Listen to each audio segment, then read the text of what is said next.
Добар ден и добре дојдовте во уште едно видео на Формула 1 на македонски. Овој пат разгледуваме предни крила кај болидите во Формула 1 и ќе подобјасниме како тие имаат влијание врз перформансите на самите болиди.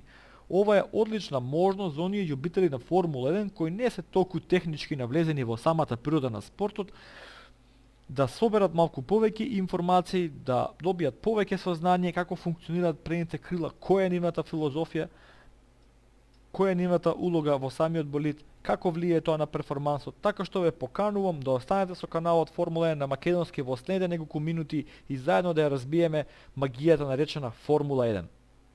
Го земав примерот на Мекларен, бидејќи решението на брното крило на Мекларен е некоја златна средина помеѓу концептите кои ги имаме во оваа 2019 сезона, од оној најекстремен концепт на Хас со екстремно низок дел овде на предното крило, до оној традиционален дел на Мерцедес со предното крило нешто изгледа од прилика вака.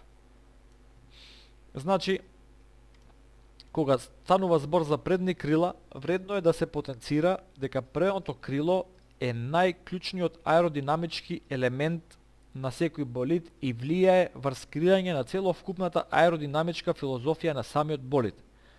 Предното крило не само што има задача да креира потисна сила, односно downforce, кој го држи болидот залепен до земја во сфиоците и на правците, туку предното крило има уште една побитна задача, а тоа е да менеджира со целовкупниот воздушен притисок, односно со airflow, кон најразлични делови од болидот како би го искористил максималниот капацитет и би извел најдобри перформанси. Значи, предните крила се користат во овој средишен дел, нивни, за креирање на потисна сила. Најповеќе од се, овој средишен дел на предното крило се користи за креирање на потисна сила, односно downforce, но и за дивертирање на воздушен притисок спрема отворите за ладење на сопирачките. Исто така и дивертирање на проток на воздух спрема самите рамења од суспензијата и отворите за ладење кои се наоѓаат подолу во шасијата. Овие ивици што ги гледате овде го засекуваат воздухот како што наидува на нив и создаваат област на негативен воздушен притисок, при што создаваат мали воздушни вртлози, кои пак го забрзуваат целовкупниот воздушен проток во овој дел од болидот и буквално го хранат, така наречено, подот на болидот, кој е многу битен за самата стабилност и целовкупната аеродинамичка ефикасност на самиот болид. Во овој случај, кај болидот на Мекларен имаме и дополнителни отвори во самиот нос,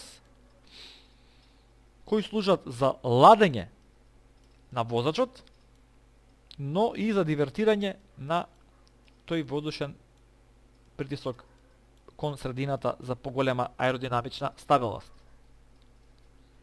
Овој дел од предното крило, надворешниот, се користи за дивертирање на воздушниот притисок и воздушната маса на надвор, како што може да видите, и се труди максимално да го направи тоа како би овозможило подобри перформанси, помала отпор на правците и подобро менаџирање на самите гуми, бидејќи кога имаат добро менаџирање на воздухот околу предната гума, тие помалку се загреваат, подолго траат и нудат на крајот на денот повеќе перформанс. Предните крила, кога инженерите во Формула 1 дизајнираат еден болид, дизајнираат од предните крила па натаму. Значи, предното крило диктира целовкупната аеродинамичка филозофија. Ако предното крило не функционира, тогаш и остатокот од целата шасија во аеродинамичка смисла не функционира. Така што е екстремно круцијално предното крило да биде добро, предното крило да си ја врши својата работа, а што ме тоа така, потоа остатокот од болидот си ја превзима својата оврска. Оние крила кои ги гледаме, кои се помеѓу предното крило и отворите за ладење, така наречени баучбордс, ја превзимаат целокупната воздушна маса, потоа тие исто така ја директираат, ја менаџираат спрема позадината на болидот. Овие отвори во подот создаваат исто област на негативен притисок кои помагаат со самиот проток на воздух. Овие мали отвори на подот исто така ги штитат задните флематици од предгревање со тоа што создаваат позитивен притисок, овој пат и извлекуваат воздух одоздоле нагоре, така што гледате дека болидите се изворедно комплицирани и сите делови на самите болиди мора да функционираат во апсолутна хармонија за да може да имаме апсолутен перформанс на еден болид. Доколку ви се допаѓа овој стил на видеа, јас би продолжил понатаму и да ги анализираме и другите делови од самите болиди и од самата шасија, така што ве молам во коментар оставете дали ви се свиѓа овој концепт на видео, дали сакате повеќе да гледате вакви видеа од техничка природа каде што ќе ги анализираме сите други делови на болиди, ќе анализираме задно крило, ќе анализираме дифузер, ќе анализираме отвори за ладење, ќе анализираме ќе анализираме интересни трикови кои болидите ги користат во самите отвори за ладење кои се наоѓаат во самите бандаши, така што наискрено многу ми значи вашето мислење дали ви одговара ваков концепт на видео да продолжиме понатаму. Ако ви се допаѓа видеото, кликнете лайк. Ако ви се допаѓа содржината на каналот на Формула на 1 на македонски, кликнете subscribe. Ако не ви се допаѓа, кликнете дислайк.